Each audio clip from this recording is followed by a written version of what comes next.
I'd like to call the meeting to order. Let the record show all board members are present except Dr. Hutchins.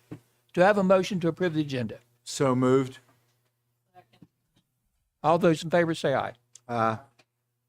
Are you another one? Yeah, you need to add, but as addendum. Yeah, with the agenda, we're adding the addendum. Is that okay? Yeah, my motion is such that we approve the agenda as was submitted with addendum that was furnished. Okay, thank you. All those in favor say aye. Aye. Okay, first thing on our agenda is recognitions. Miss Lewis, there you go. President Ford, Dr. Starcher, and board members, it is my distinct privilege this evening to recognize a young man who is very near and dear to my heart. I was able to be his elementary principal. And while this award is for the playing field, this young man also represents himself well in character daily. At this time, I would like for Kobe Dillon, the winner of the 2025 West Virginia Sports Writers Association State Soccer Player of the Year, to please come forward.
Congratulations, Kobe.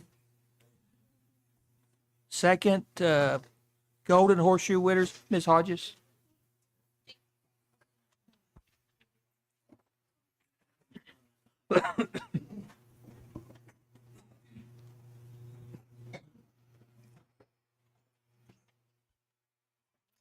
Good evening, President Ford, Superintendent Dr. Starcher, fellow board members.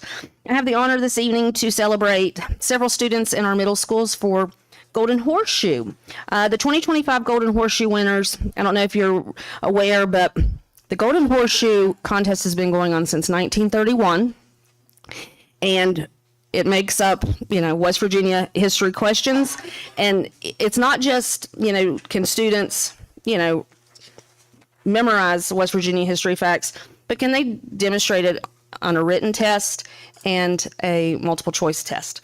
So we have several students this evening that are the Raleigh County 2025 Golden Horseshoe winners. They will represent Raleigh County in Charleston on Tuesday, June the 10th at the ceremony that will be at the West Virginia Culture Center. So, first student I would like to recognize is Levi Meadows from Beckley Stratton Middle School.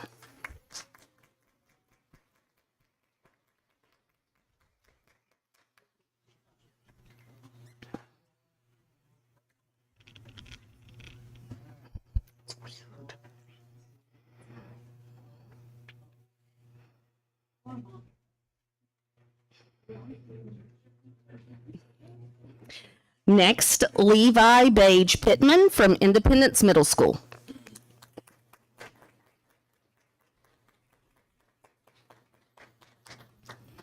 Isaac Farley, Independence Middle School.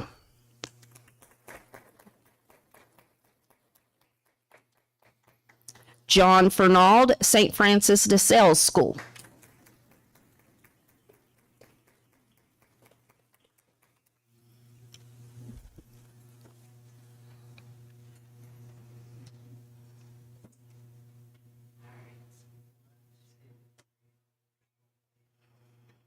Yes, come on up. Come on, give him.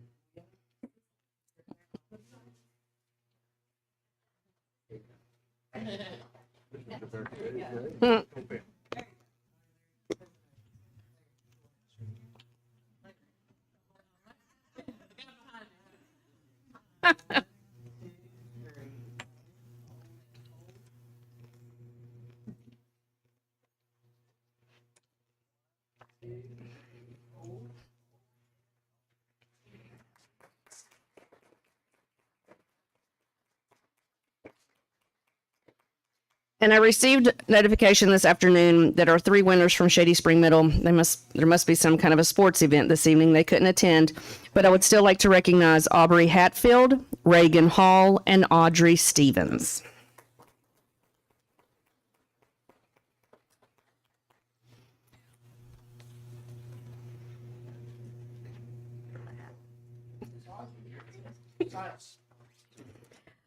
This evening, I'll also be presenting regional and state science fair winners. I would like to start with regional. I'm pretty sure the regional fair took place in March, maybe. I know our county was in January. I applaud these students because they continued to take their projects home, tweak them, and perfect them and continue each step of the way. So I would like to recognize the first place winners for regional science fair. For the Division II Animal Science, first place, I would like to recognize John Fernald and Lauren Fernald from St. Francis de Sales.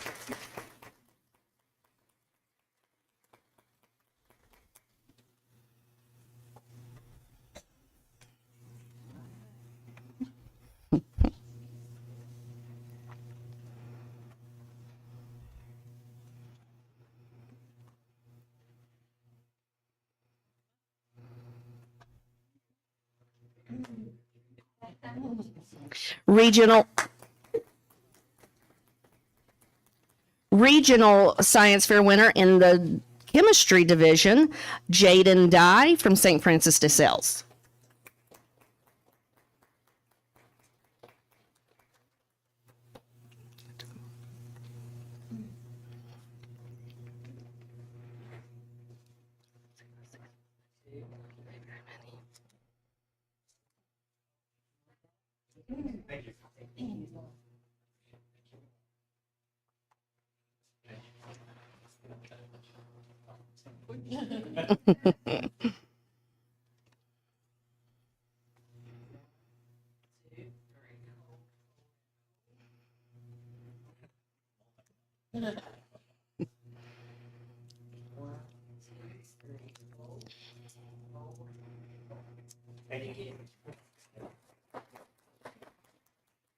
Continuing in Division II, first place in medical sciences, Preston Stover, Beckley Stratton Middle School.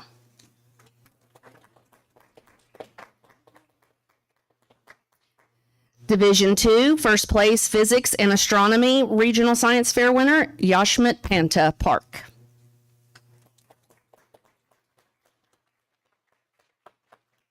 Our last winner in Division II for plant science, Owen Webb, Beckley Stratton Middle School. Moving to Division III, that is our high school division.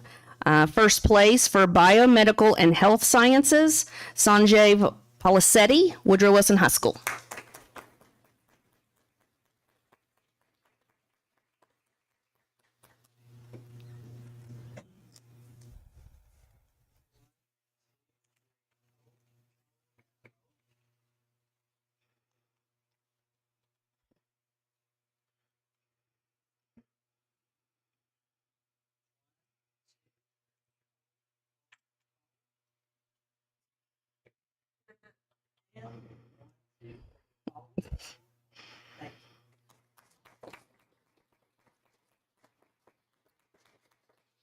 First place in Earth and Environmental Sciences Division, Morgan Greer and McKenna Repass from Independence High School.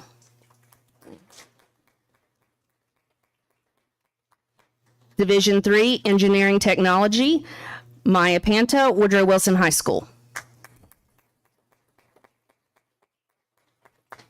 And the last category for regional science fair winners, Physics and astronomy is the category. Susanna Rains, Independence High School.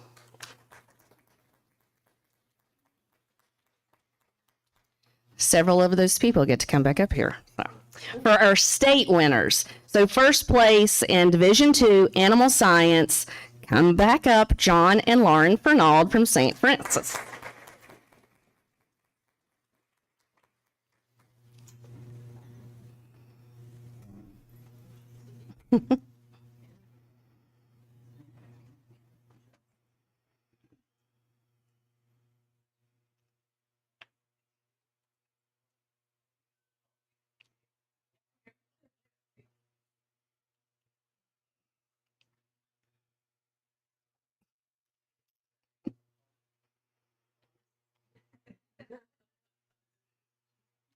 She needs a little table out there to put all her stuff on.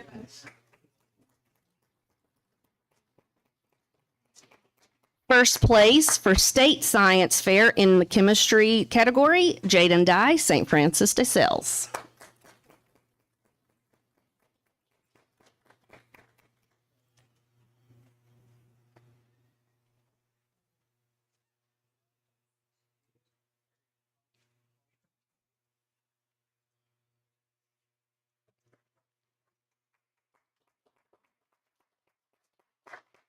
Division II State Science Fair, Medical Science. First place, Preston Stover, Beckley Stratton Middle School.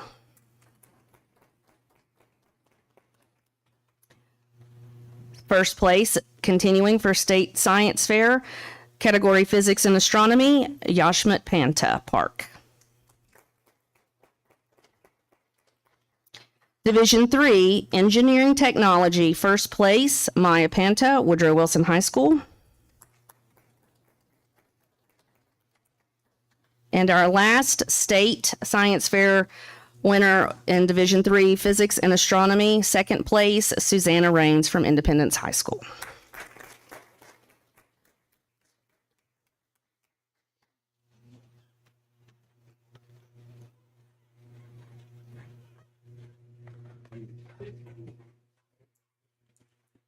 Okay, moving right along. Congratulations to all you all. John Questenberry, civics teacher at Woodrow Wilson High School. Good evening again. This evening, I get the luxury to recognize Mr. Questenberry. Mr. Questenberry is a civics teacher at Woodrow Wilson High School, and he has received the West Virginia Public Broadcasting's Above and Beyond Teacher Award. This award acknowledges and wants to highlight teachers that go the extra mile. They look for teachers that are known for paving the way for academic achievement, using new and innovative strategies to reach students, and just simply making a difference in the lives of their students every day. So please join me in congratulating Mr. Questenberry.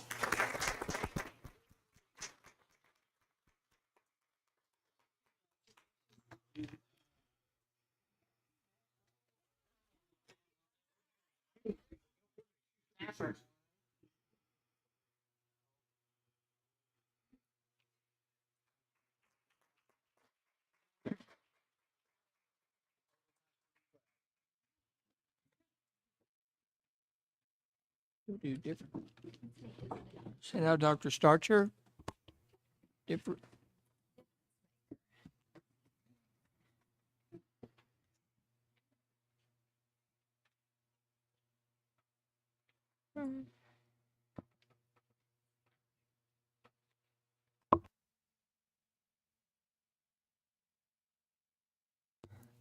All right. Thank you, Mr. Ford.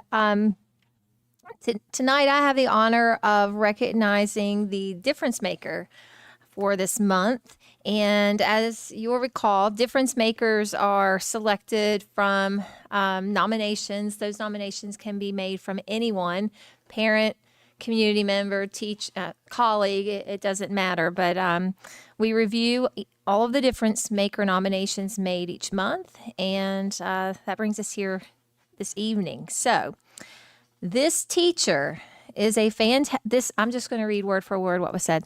This teacher is a fantastic math teacher who always goes above and beyond for her students. She's always willing to try new ideas that keep her students engaged and motivated. She serves on various math committees and has facilitated several math trainings for teachers in the county. During these, she's never without a smile and kind word. She is a team player and constant encourager to those around her. She truly cares about her students and ensures they are successful to the very best of her ability. The difference she has made in my life and in those who enter her classroom will never go unnoticed. This month's difference maker is none other than Valerie Bostic. So she'll come forward.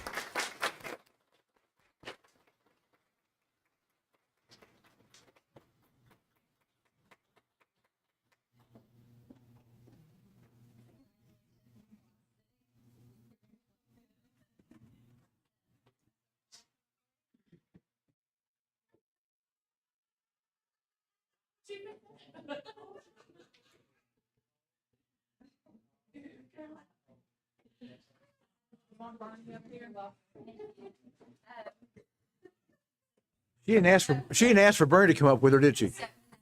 Sorry about that. I'll share. I do want to say thank you to Mr. Bostic. We've had the pleasure of working with him here for a couple of years, but then he's now at Beckley. So I called him, the principal. I had to call the principal and ask if I could speak to Mr. Bostic, and I could tell the principal was like, "Why do you need to speak to Mr. Bostic?"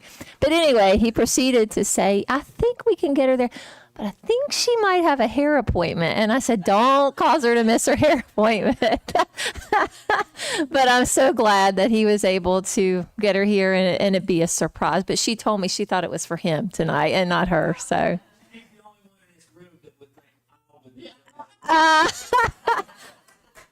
Well, we love you, Coach Bostic, and I certainly appreciate you getting Miss Bostic here this evening as a surprise. So congratulations. Thank you both. Yeah, congratulations to all the winners tonight. And if anybody needs to leave, it's certainly okay. We're going to go ahead and continue with our meeting, and you're also welcome to stay if you choose to do that. Next thing on our agenda is no agenda items, non-agenda items, speakers, Mr. Tenney.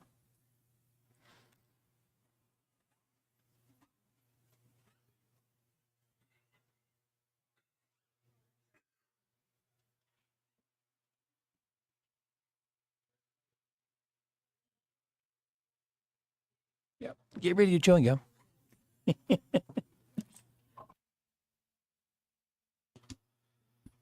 Hello, my name is Brandon Tenney. I'm the representative for the American Federation of Teachers in Raleigh County. And the reason I'm coming to you guys tonight is because I felt like during RIF and transfer season, my member, Ann Fetty, had a very good hearing with the Raleigh County Board. She's a French teacher at Woodrow Wilson and at Shady Spring High School currently. But what was voted on during the board meeting at Woodrow Wilson during RIF and transfer was to eliminate the French position at those schools, which would leave Raleigh County without any French classes moving forward. There will be no French offered. And what's the most disheartening about this position being cut, and why the reason I'm here today, is because I've noticed multiple times this year, Raleigh County Schools has posted a position for maybe 2 or 3 positions for Spanish, which you've done the last 3 or 4 years. You can't find anyone who's not already in the county certified in Spanish.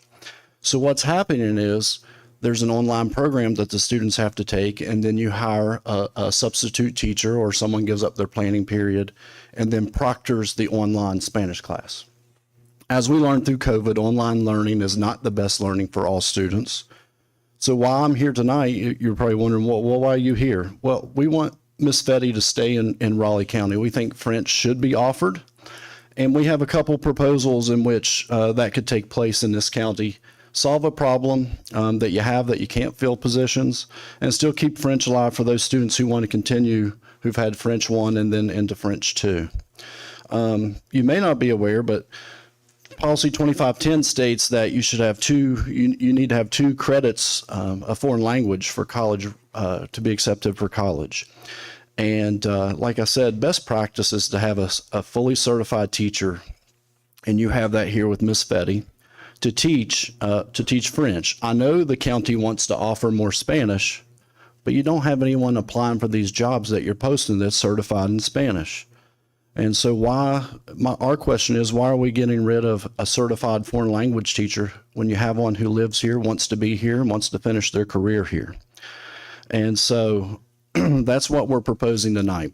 Now, what's happened in the past, what has happened is she has taught French at Woodrow Wilson the first semester, and then she taught at Shady Spring High School the second semester.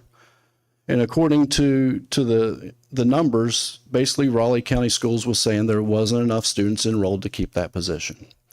And so she was riffed and therefore without a job next year. And like I said, without French in this county. However, we have a couple proposals that we would like the county to think about.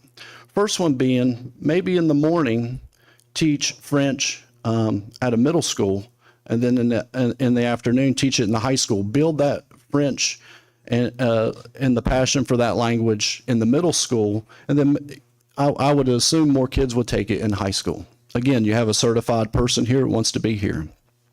The other proposals we had was to go to different high schools, which we're doing currently.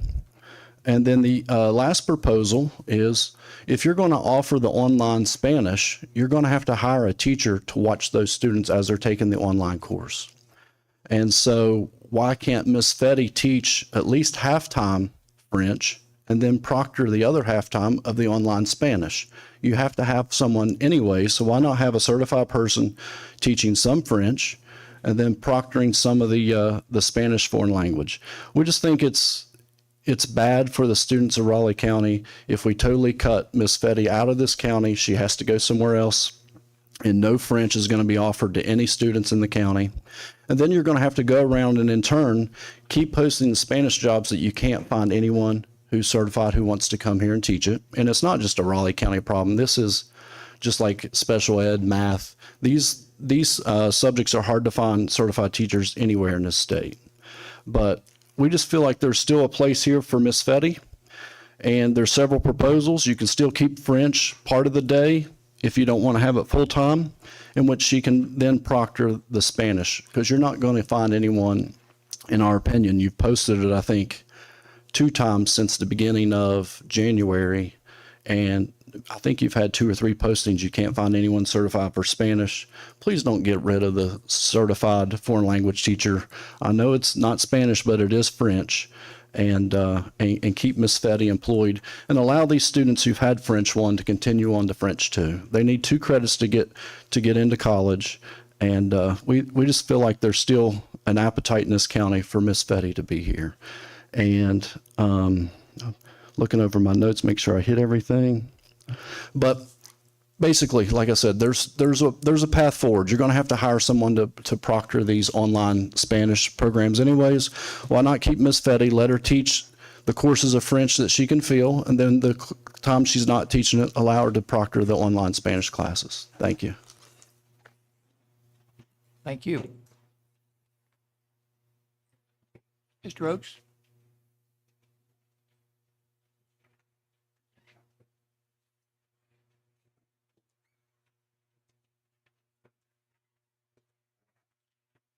Good evening, President Ford, members of the board, fellow employees of Raleigh County Schools and the community. I'm here tonight because I was asked to appear to speak for a friend of mine, a colleague, Miss Ann Fetty, and I always like to listen to what everybody else has to say. I only get to listen to one person to speak to you tonight, so that's not much to go on. All I can say is that I've known Miss Fetty now for about 8 years. She's a wonderful person. She's a wonderful teacher. She's taught both of my children.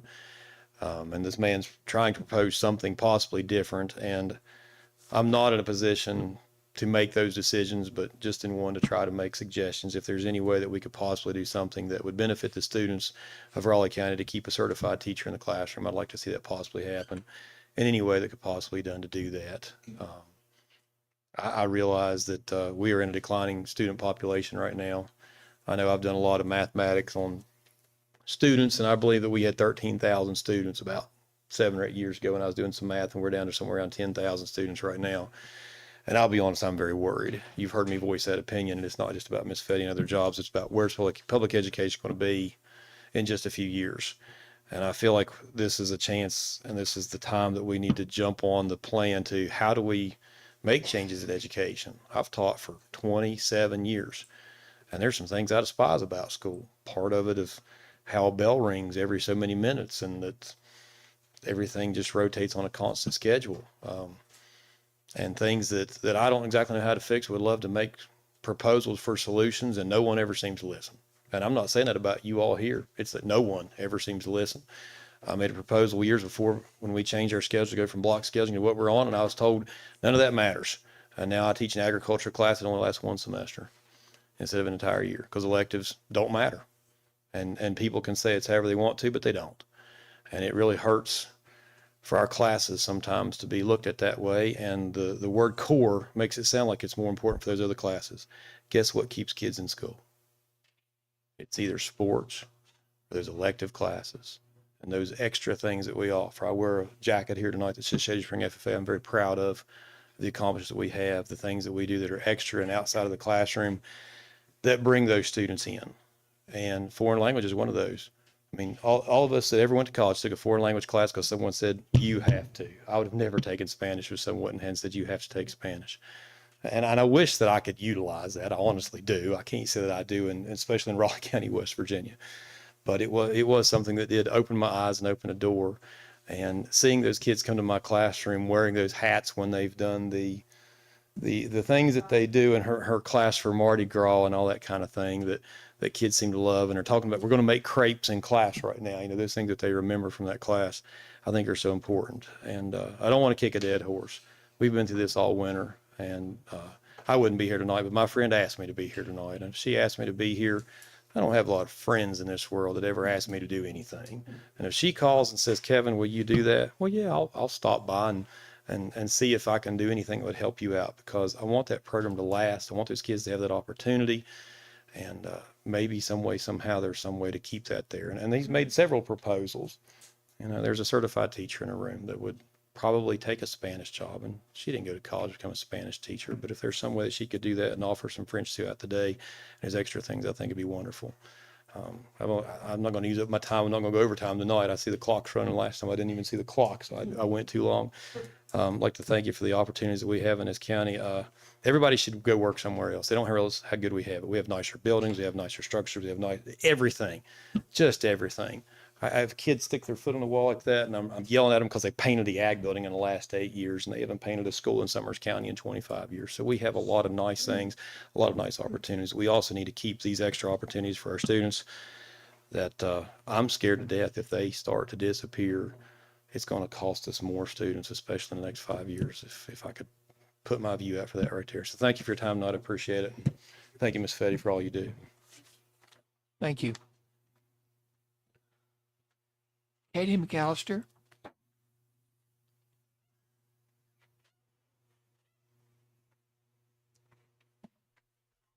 Good evening. My name is Katie McAllister, and I'm a sophomore at Shady Spring High School.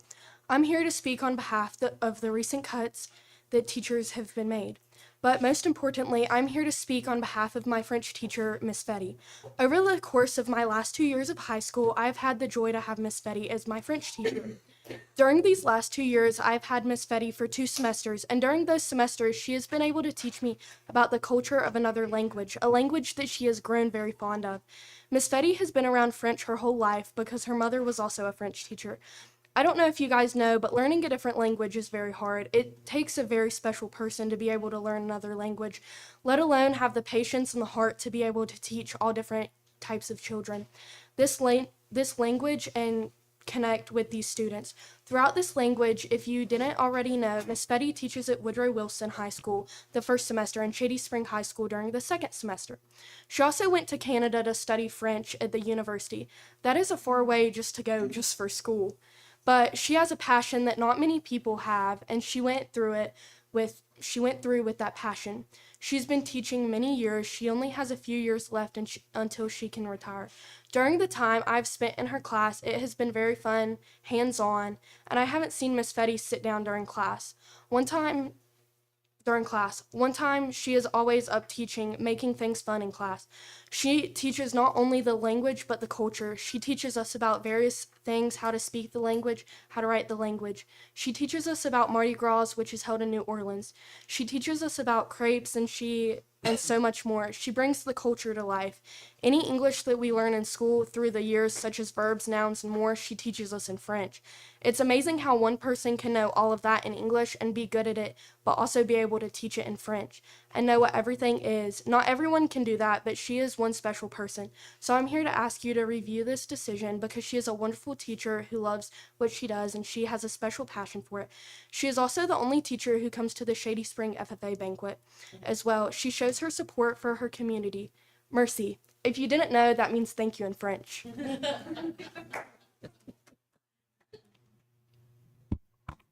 Thank you.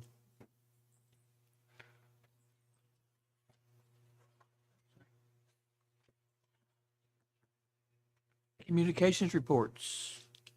Ms. Smith.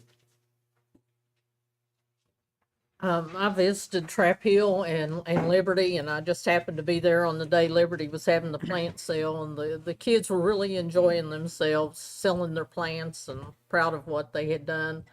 I said it before, and I'll say it again, we have a lot of good things going on in Raleigh County. Ms. Hambrick. I think Mr. Oakes does a great job, as does Miss Aker down at Liberty. And that's a program that this county really does need to be proud of and talk about it more, I think. But I don't have anything else. Mr. Snuffer. I would just second what Ms. Hamrick just said. I know that Shea Springs just finished their plant sale or finishing up your plant sale. Liberty did theirs. A lot of input in the community, a lot of things going on there. And it's a real outreach for the community and they can, Shea Springs also had their annual banquet, which was a conflict with another date we had. A lot of people out for that and what they do with those things. I've been out a couple track meets, a lot of track things going on. Great article today in the paper about Miss Dillon and her accomplishments, not just in tennis, but through all sports.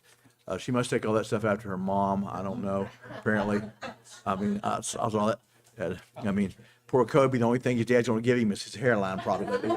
But, I mean, that's, that's the thing they can do it. But, yeah, he's doing good there. But, no. And I will say this. Miss Hamrick did say something about that West Virginia history. She said that she was really good at it when she was in school, but I said there wasn't much history back then. That's the thing. It was a lot easier to do. Just start. Just start. Yeah, just starting. There wasn't a whole lot of thing in there, Just learn how to remember like 2 governors or something, and stuff. But no, it's a good time in Raleigh County schools. A lot of awards, banquets going on. Yes. A lot of recognitions. Raleigh County has a lot to be proud of, and a lot of proud of our students. And their students' accomplishments are reflected by the teachers and the administrators who give so much to those students to get those accomplishments. I think we kind of downplay it sometime. I think you're going to see some things out there we're going to try to not us take credit for, but recognition of what Raleigh County Schools does. You see right up there right now, Liberty High School's come up on the screen there a couple of times, and we'll try to get that for the other schools. There's several, probably going to be millions of dollars in scholarships and stuff that come from Raleigh County schools or to Raleigh County students in Raleigh County schools, and we need to be proud of that. And that's all I have. I have something else, sorry. Woodrow did their honors and scholarship night. And it's impressive. It's impressive the amount of money that goes out in scholarships to our kids. Our teachers do a great job. I mean, we got some smart kids, and parents help, guardians help. But it was 2 really nice nights last week. Are you done? I'm done this time. The only thing I have is I had the opportunity this last week to participate in scholarship selection at Shady Spring High School, and you're correct. There is a lot of money that changes hands during this time of the year, and the students at Shady, they're all flying high. I appreciate that. That's my school. Dr. Starcher. Okay, thank you, Mr. Ford. First, I have a document I'm going to pass out to each of you. This is our annual financial report and management letter for your bedtime reading.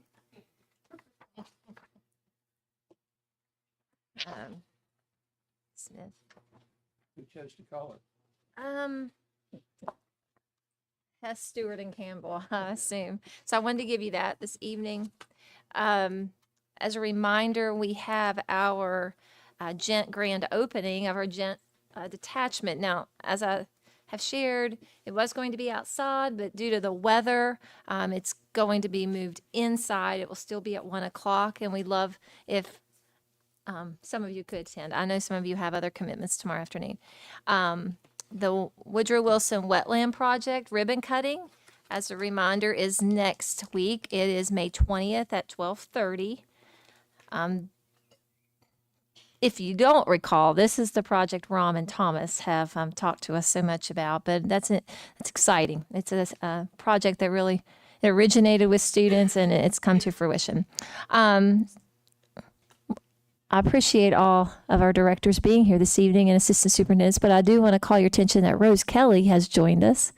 Ms. Kelly is subbing as the Director of Child Nutrition for the rest of the school year. So we appreciate her being here and the work that she's doing. So thank you for being here. Is the menu improving or what? I mean, we're having better stuff. I mean, what are we doing here, Rose? We playing, or we having pepperoni rolls every day, or what? What's the story here now? Okay. Got the menu. Okay. Just make sure. All right. Yeah, I got you. Yeah, you got the number. You got the app on the thing. I got you. Well, speaking, thank you, Ms. Kelly.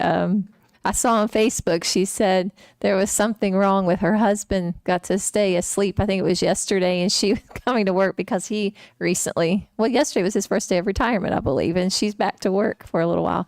So anyway, thank her for filling in. That's a huge job, and it's critical as we wind down the school year and prepare for summer.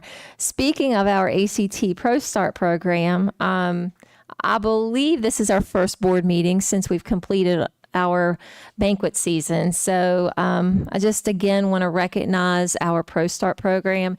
The students and Chef Lester are amazing. They do a phenomenal job helping us celebrate our Teacher of the Year, Service Person of the Year, and our retirees. So again, I want to thank them.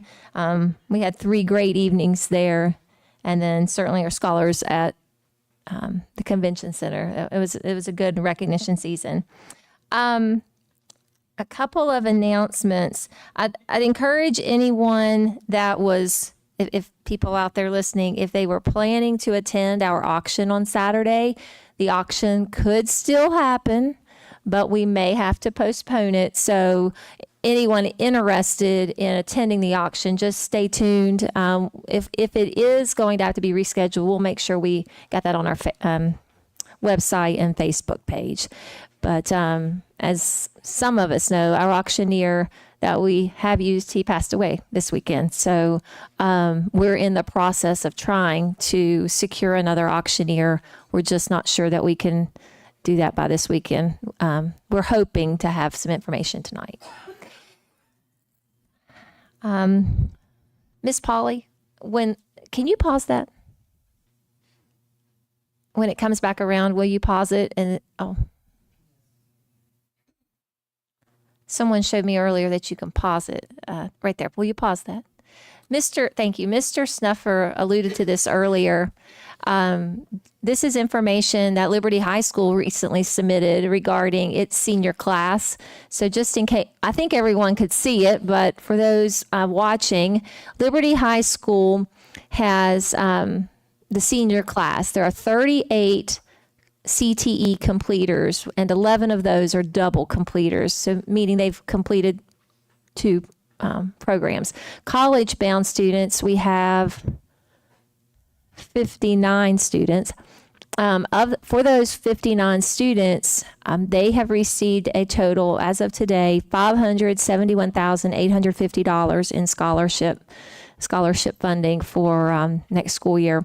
We have 5 students from Liberty going into the military, and then 35 who've chosen to enter the workforce. So as has been stated here, we have some great things going on in Raleigh County. We certainly aren't a county that expects everyone to go to college. It's not for everyone, but we do try to diversify what we offer, and we'll be getting information like this from our other high schools as well. But Miss Bailey at Liberty was able to get this to us this week. So thank you to Miss Bailey, and I'm really proud of the senior class and what our not only our students but our staff and our schools are doing. What's even more impressive is if that was done into percentage of students at Liberty High School.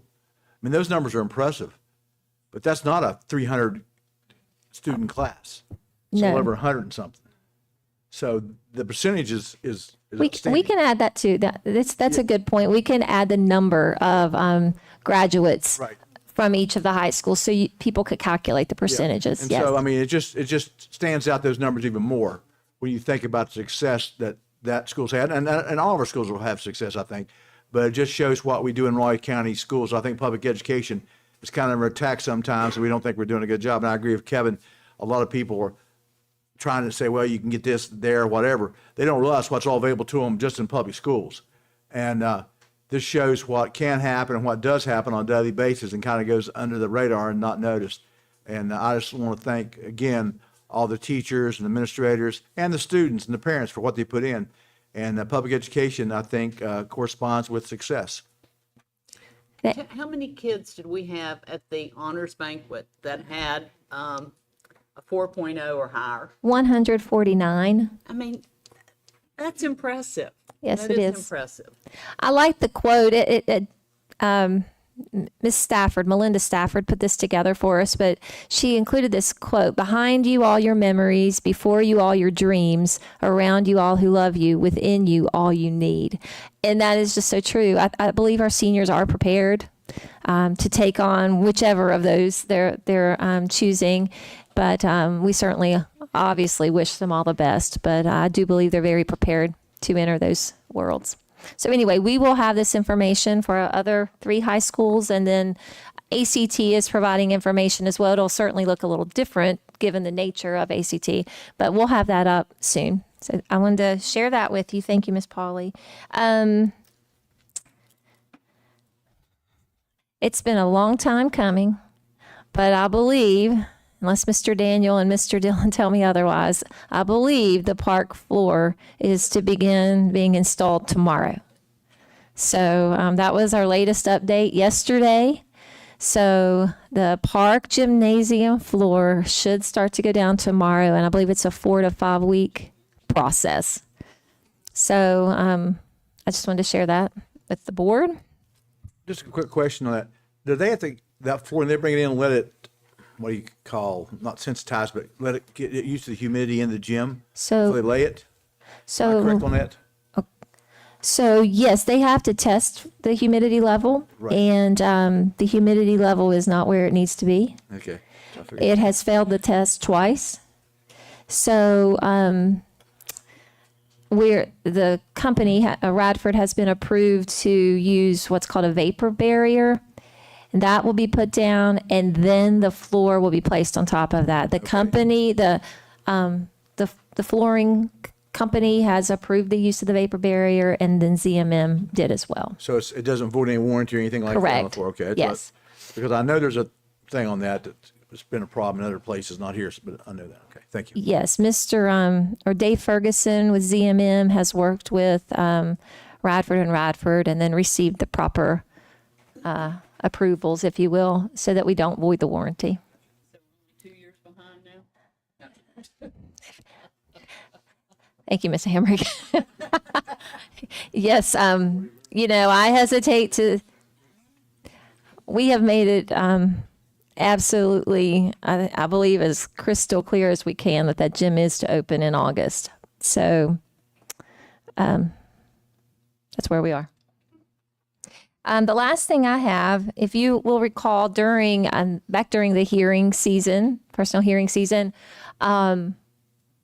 I let you know that the city manager had brought a document to myself and Ms. Simonko. We met with him, Mr. Gerald, about opioid funding through the city. And then at one of our hearings, one of the councilwomen came to say that there may be opioid funding available to support Raleigh County schools.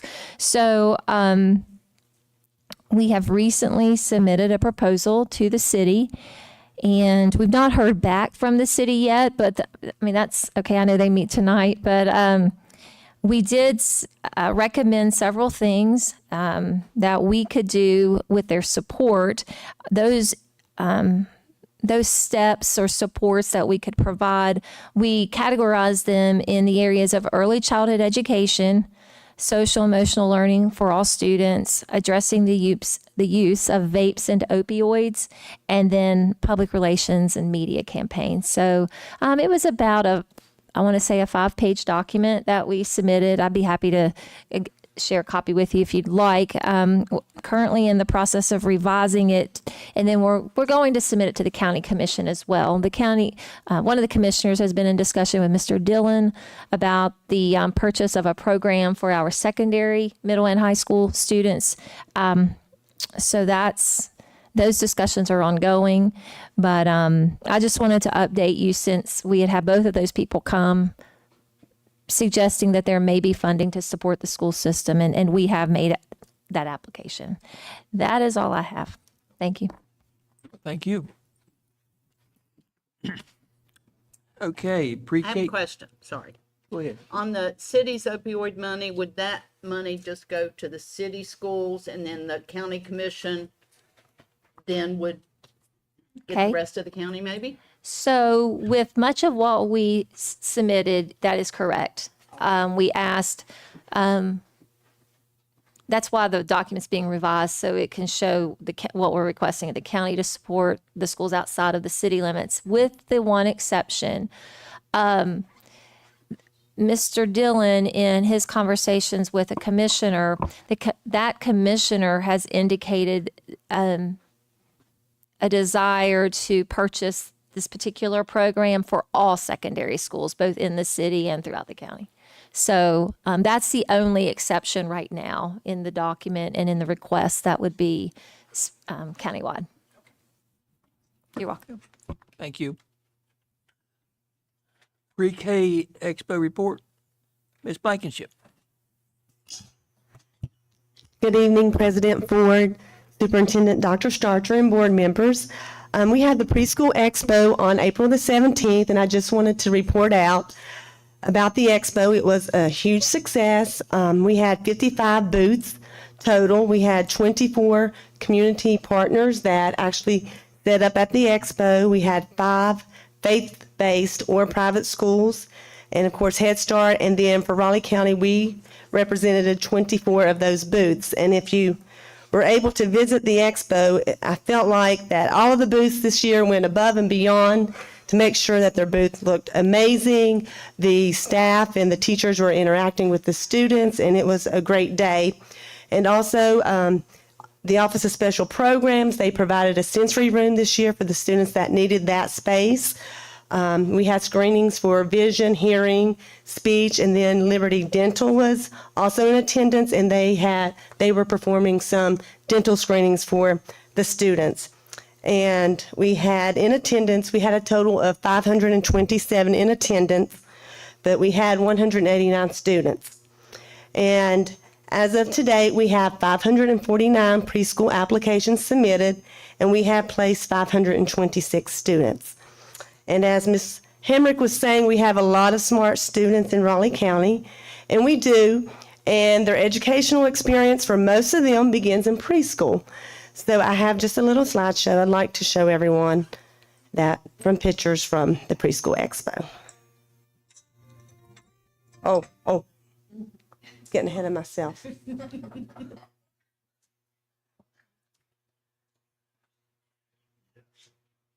There we go.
Seems like one of the favorite booths at the expo is always the school bus.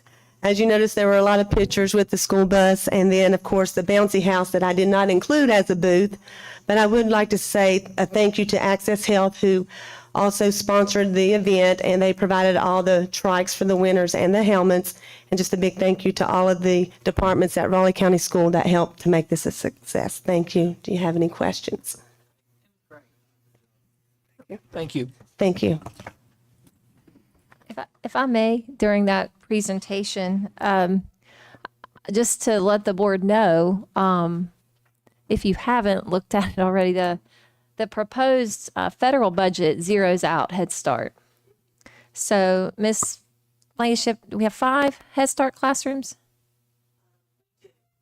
So, depending, I learned at a conference last week, it's very likely we won't hear anything until July about our federal budget. But there is the possibility, obviously, if Head Start remains zeroed out, that we will have to look at picking up additional pre-K classrooms. Yes, Ms. Blankenship? And then,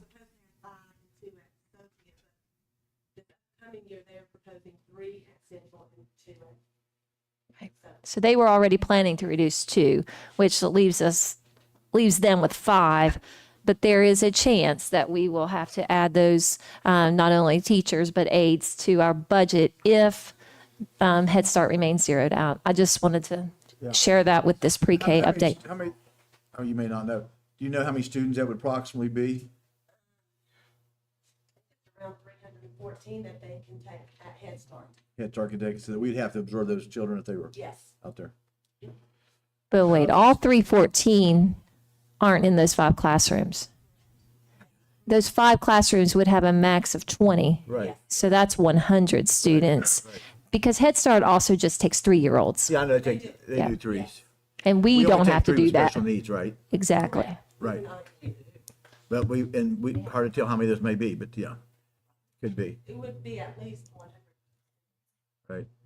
That's a sad day when the federal government cuts out pre-K kids, but anyway. Okay, moving right along. Ms. Lowry, end of year Ready, data reports. Yeah, so I'm going to go over the iReady data reports. A little feedback there. For the end of the year, and this is for grades 3 through 8. You should have that that document in your packet there. And I will reiterate that we do have a lot of smart students in Raleigh County, and you're going to see that growth is sometimes slow, but growth is what we want to see, trying to get back to those pre-pandemic numbers. We want to see that Scholars Banquet to be bigger and bigger every year, to where we have to fill that armory and maybe consider what to do next if it's too full. So that's our goal.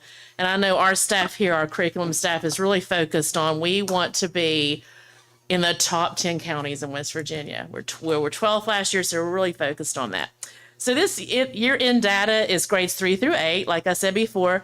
And it kind of gives us a projection of what should be happening now while we're taking general summative. We're right in the middle of that this week.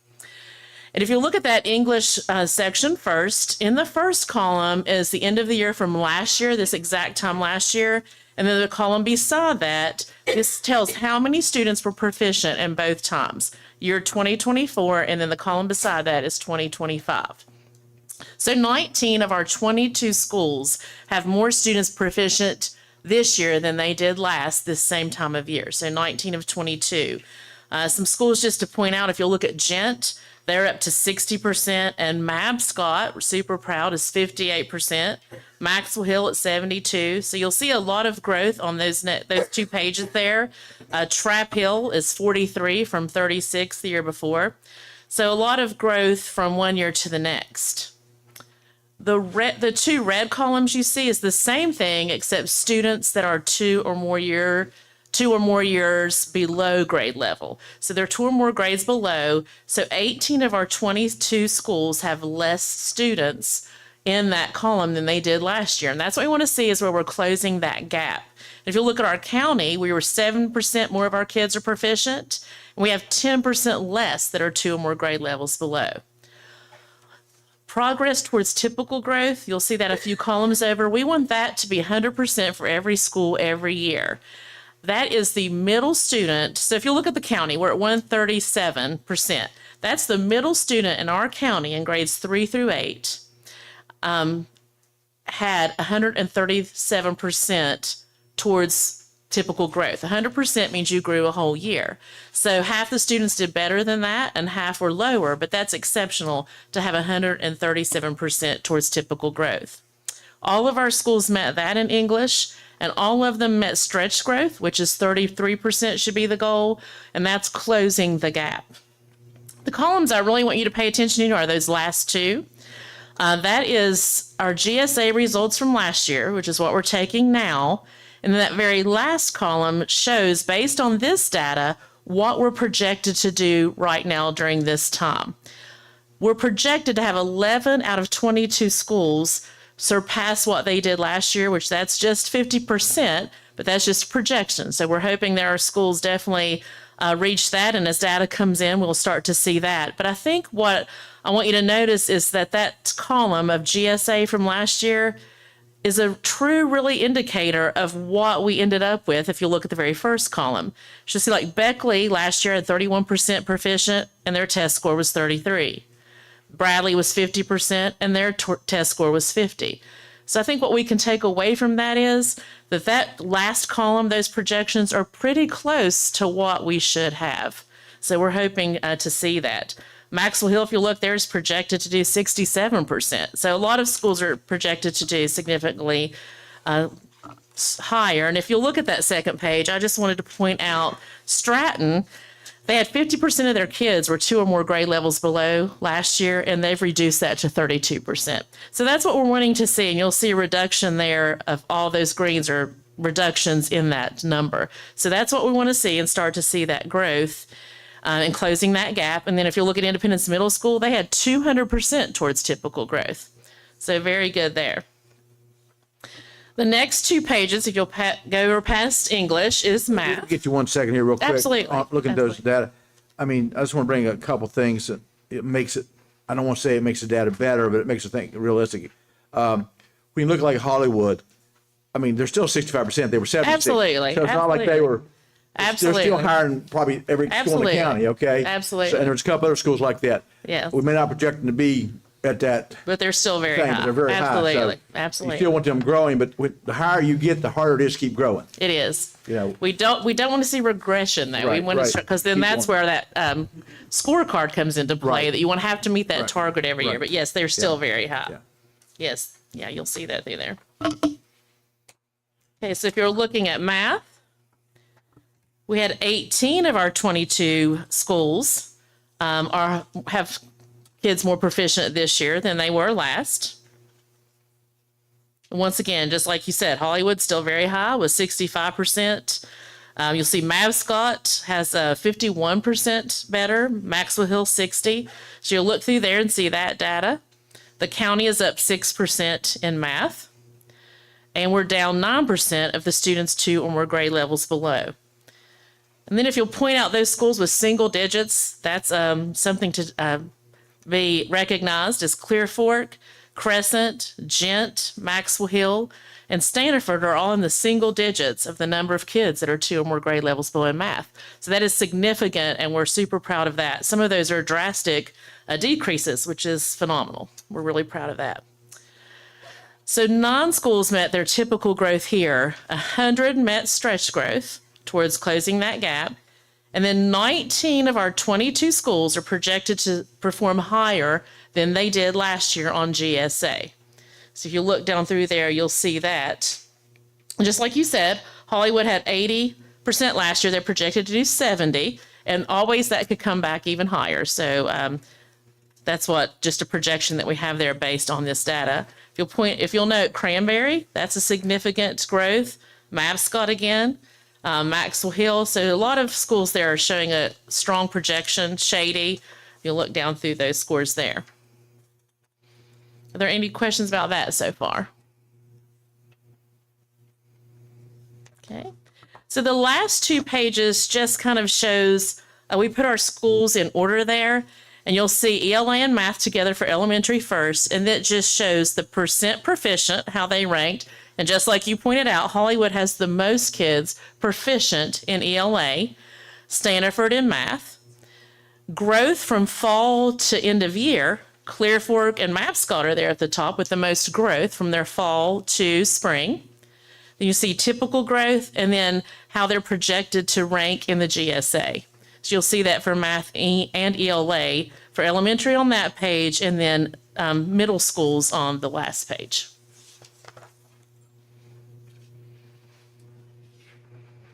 Are there any questions?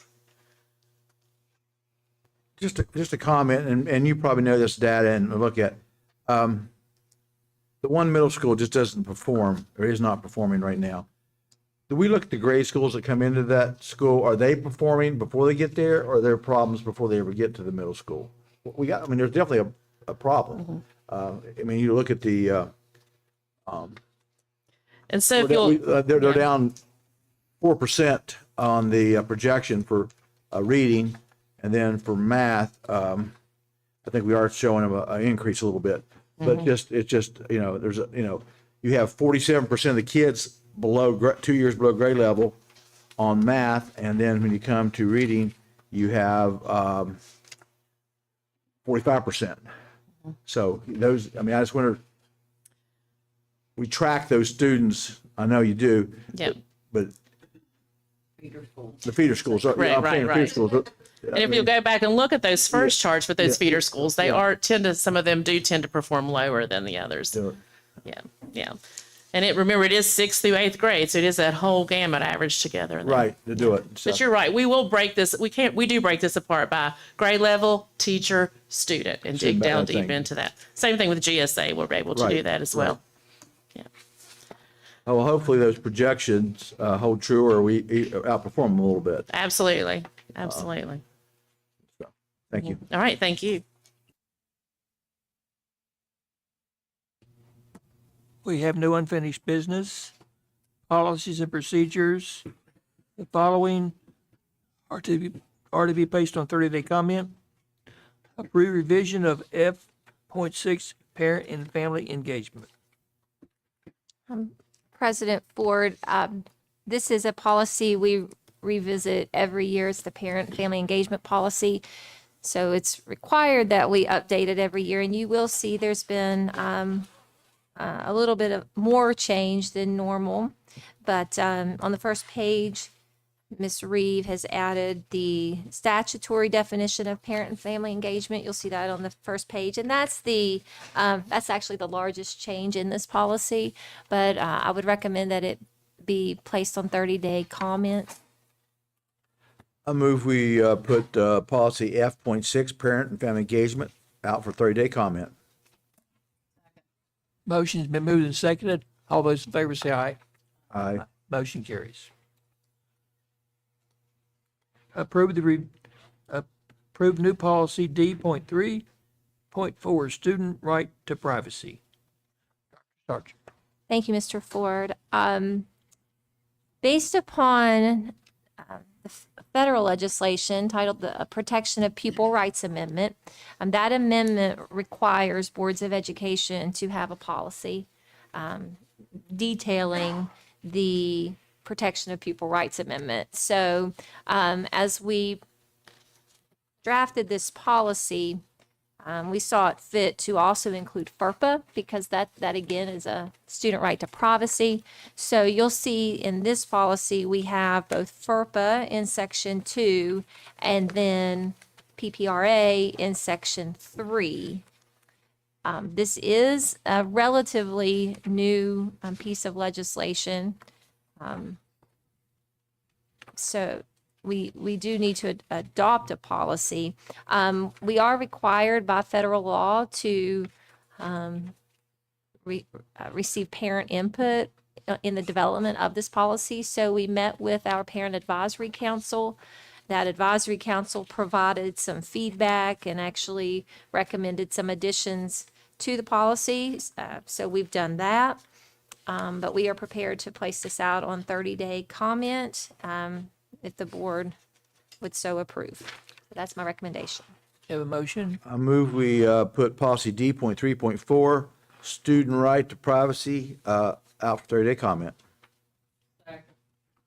Motion's been moved and seconded. All those in favor say aye. Aye. Motion carries. The following to be placed on 30-day comment. Approve revision of C.1.20, personal leave for illness and other causes. We did not receive any comments on this policy. And if you recall, the major change to this was increasing the incentive rate based upon the passage of our existing excess levy. So I would recommend this policy be approved as presented. Move we approve the policy C.1.20, personal leave and illness and other causes. Second. All those in favor say aye. Aye. Motion carried. Consent items A, B, C, D, E, F, G, and H. Is there any objection to approving those altogether? No, Have I a move, motion? I move we approve the consent items as they were submitted to us. Second. Motion's moved and second. All those in favor say aye. Aye. Motion carries. New business. Consider approval of the request for exemption to the 4-year attendance requirements. Mr. Fuller, there you go. Good evening, President Ford, Superintendent Starcher, board members. ACT has submitted for one Woodward Wilson student that has completed their GED examination and finishing up their career technical program to be exempt. I move we approve the exemption to a 4-year attendance requirement as was submitted to us by Mr. Fuller. All those in favor say aye. Aye. Motion carries. Consider approval of the elementary social studies textbook adoption with teacher-created materials for 25-26 year. Ms. Lowry. Yes. Good evening, President Ford, Dr. Starcher, and board members. Tonight, our adoption this year is social studies. That's our new adoption. Every year we adopt a new curriculum. So social studies is this year. I'm presenting that you consider teacher-created materials. That will be our elementary curriculum. I'll be presenting secondary at the next board meeting. Our committee voted for teacher-created materials. You have a little flyer in your packet that looks like this. It just shows you some a little sample of what this looks like. The team chose this because they felt it was very literacy based. This program was designed to integrate with ELA. It's designed to where you can teach whatever lesson you want to out of order based on what you're teaching in reading. It has small group instruction and whole group, however you want to design that. Each weekly lesson comes with text. Some are nonfiction books, readers' theaters, and then fictional history as well. So that is the one thing that teachers really like. There are writing lessons for each unit. And it has primary sources. On that second page, you'll see it has realistic money, documents, newspapers, photographs from historical periods. Very engaging for students with critical thinking and problem-solving skills. The adoption will take care of everything except the annual purchase of workbooks, which are $16.99 a piece. I know it's a crazy question, but it sounds like it came from the White House. Fictional history. What is fictional? Well, no, it's like, I probably said that wrong. It's fictional, fictional book. So it might be a fictional story about a kid that goes to the White House and learns about it. Okay. I just said that wrong. I understand sound like something. Some fictional history, yeah. Yeah, history. It's kind of, thing, but just it's like something came thing. Okay. Yeah, that's right. Yeah. I move we approve the teacher-created materials 25-26 as was presented to us and approved by your committee. Motion moved and seconded. All those in favor say aye. Aye. Thank you. Motion carries. Consider approval of the pre-K curriculum textbook adoption with Fog Street Press. Ms. Blankenship. That's Marie and Charlotte. No, it's okay. Yeah, there you go.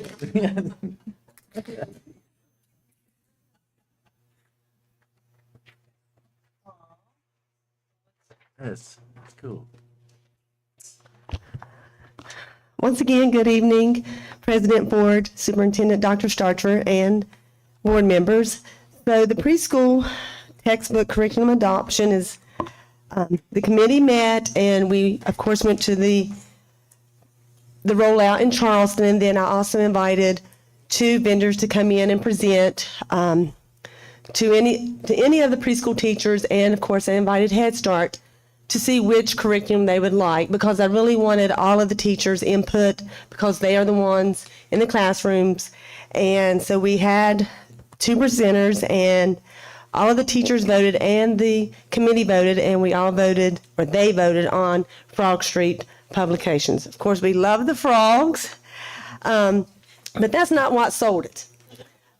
They really wanted something different because they've had a curriculum for the last several years, and that curriculum, they're kind of tired of the themes that they have, and that curriculum said that they have new themes, but they really just changed the names of the themes, and it was really the same thing. And so with Frog Street, it's very intentional in its design, the instruction, and the materials, and it was research-based, and it utilizes the current research on the brain development. It includes the science of reading and the National Literacy Panel. It aligns with our early learning standards, but we really liked in this curriculum, they also have the conscious discipline built into the program. And we've had a few trainings this year on conscious discipline, which is that social and emotional piece, and we like that it was built into the curriculum. It also has 9 themes. So basically it's a theme per month, but each week the theme changes. So one theme is animals, like week 1 maybe mammals, week 2 reptiles, week 3 sea life, week 4 birds. So it's not the same theme all month, and then so they change the theme each week, which makes the students interested in what they're learning, and it's not the same thing every week, every day for a month. So we really, really like that. It has a balanced instructional approach. It also has special needs adaptations. It has differentiated instruction. And then in the materials, you probably did see the picture of all the materials. They have family engagement and connection letters that go home. They have a week at a glance, but all the materials that come with the program, once we purchase this, that's it. There's nothing else to purchase. It has a teacher portal for all the teachers that includes a listening library, the library and the books that we get. It's all online. If they want to put it on their Promethean boards, they can. They have songs to go with it, the music. They also have a puppet that is a large warning or centers, and they're short strategy cards that the teachers can use, and it's not a long period of time that they are seated, but it's short and to the point. We really like that. And the teacher portal was great for them, and they will have that for 5 years. So that's great. Other than that, do you have any questions about the program? I just have a comment. Yes. I mean, and I'm sure it's good, and I know Yes. it blows my mind that we have to have a curriculum for pre-K. I know. I mean, anybody that does I don't know. See, I'll get on my soapbox, but it looks like a good program. I'm just sorry we have to have a curriculum for pre-K. Right. Any other comments? You have a motion? I move we approve the purchase from Frog Street Press of our pre-K curriculum. Motion moved and seconded. All those in favor say aye. Aye. Motion carries.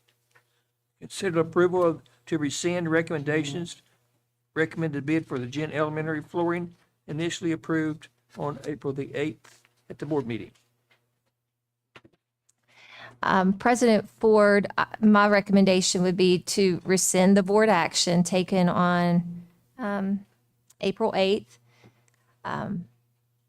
This project had previously been approved and just had a little hiccup. So we're recommending that this second approval be rescinded. So moved. I guess I'm a little confused there. I'll go ahead and second that, then I want to discuss it. We approved it, then we approved it again? Is that what you're saying? That is what I'm saying. The board approved a flooring project last year. Okay. Okay. And due to the delay in completing this particular flooring project, it was rebid. Okay. But we determined upon further review, it should not have been rebid. That the original bid was still valid. That the original bid was still valid. So we are recommending rescission of the most recent approval. And this project will remain, assuming the contractor can complete it this summer, will remain with the original bid. I should say, assuming the contractor can begin on June 13th. That's what I should say. Thank you. You're welcome. Any other comments? No, have a motion? Yeah, we had a motion. Motion, I second it. We just need to vote. Okay. All those in favor say aye. Aye. Motion carries.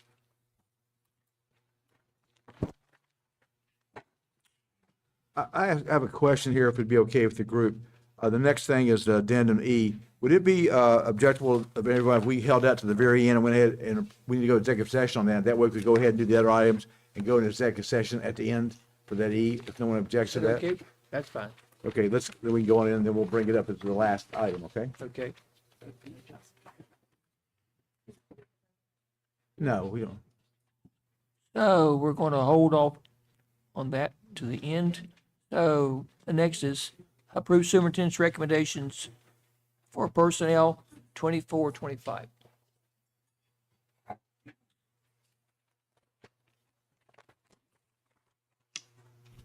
Good evening, everyone. I have a couple changes on the 24-25 recos on page 1. Remove the substitute teacher section. That's actually a duplicate from the last set of recos, so that just needs removed. And then on page 4, under section B at the top, remove George Wilson.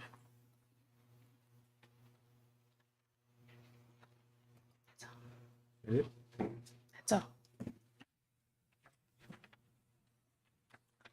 My recommendation is as presented with the changes noted by Ms. Samanko. Y'all have heard the recommendation. Do you have a motion? I move we approve the superintendent's recommendations with the noted corrections as were noted to us. All those in favor say aye. Aye. Motion carries. Approve superintendent's recommendations for personnel for 25-26 year. My recommendation is as presented. Move we approve the superintendent's recommendations as were presented to us. Second. Motion moved and seconded. All those in favor say aye. Aye. Aye. Motion carries. Approve suspension of a teacher. Sherry Shoemate. I move we approve the superintendent's recommendation for suspension of Sherry Shoemate. That's what's presented. Second. I'll second.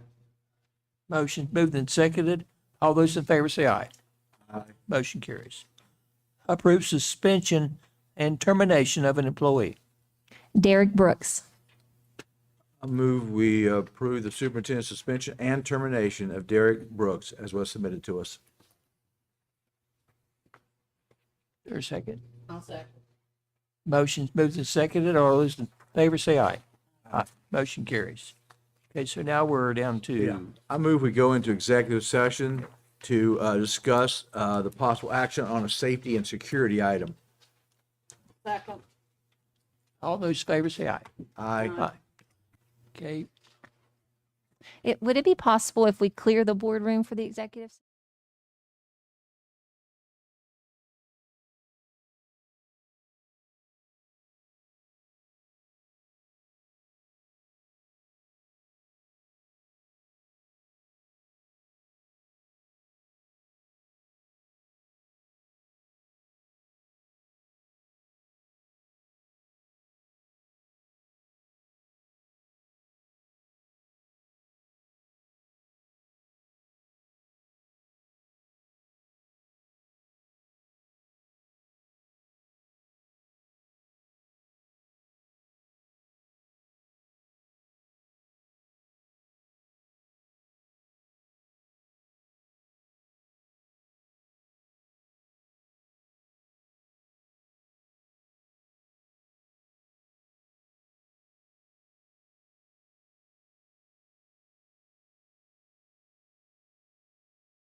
We on? We back on streaming? Not yet.